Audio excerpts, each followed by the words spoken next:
네, 지난해 미국에서 아시아인 혐오 범죄가 급증하면서 학교에서부터 아시아계 미국인에 대해 잘 가르쳐야 한다는 목소리가 높았죠. 그 일환으로 이들의 역사를 배우려는 시도가 확대되고 있는데요. 자세한 내용을 글로벌 뉴스 브리핑에서 살펴보겠습니다. 자, 금창호 기자 어서 오시죠. 안녕하세요. 네.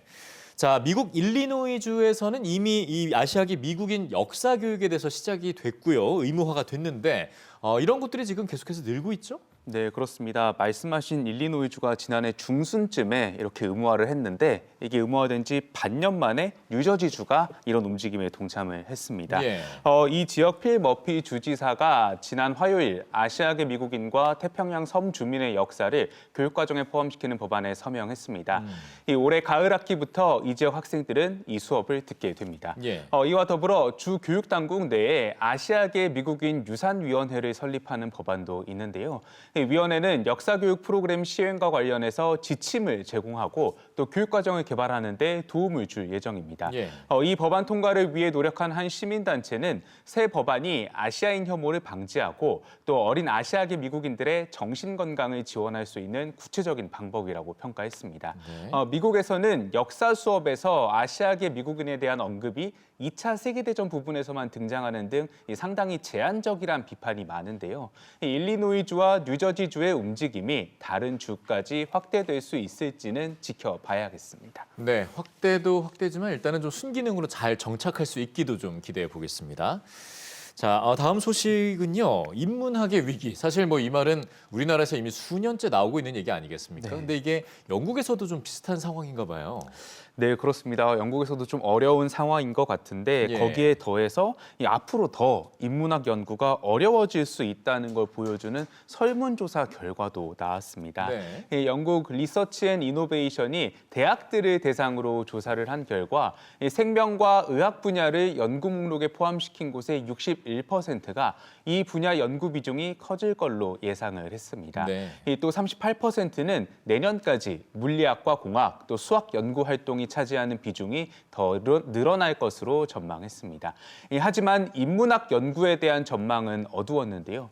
응답자의 41%가 내년까지 인문학 연구 비중이 더 줄어든다고 예상을 했고 또 예술과 인문학을 중심으로 한 연구가 진행될 거라고 기대한 응답자는 7%에 불과했습니다.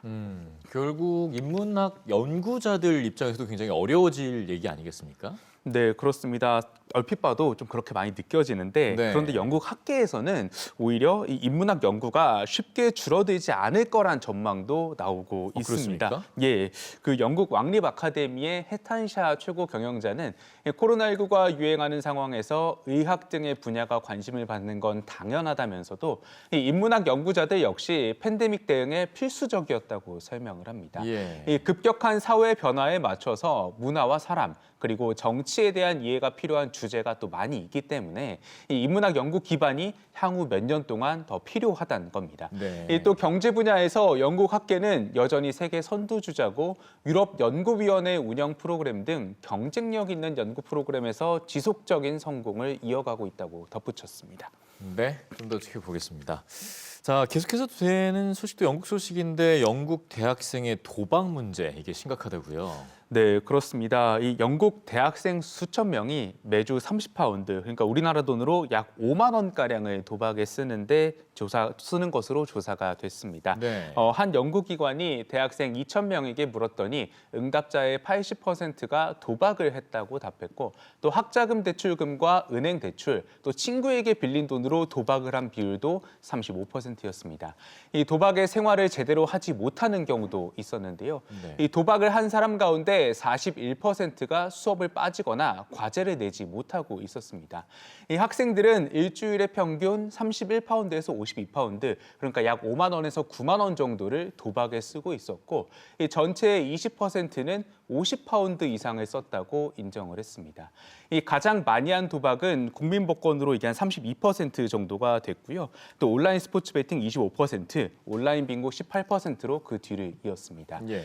이 가디언과 인터뷰 인터뷰한 한 그 대학생은 대학교 2학년 때 학자금 대출을 도박으로 좀 날리기도 했다면서 이 학생들에게 도박 예방 교육이 중요하고 또 그거에 대한 지원을 잘 해줘야 된다고 강조를 했습니다. 네, 사실 얼마 전에 우리나라도 이 대학생은 아니지만 좀 더 저학년 학생들의 이 도박 문제가 심각하다는 보도를 또 해드린 적이 있지 않겠습니까? 네. 이 예방 교육의 중요성 우리가 다시 한번 좀 인지를 해야 될 것 같고요.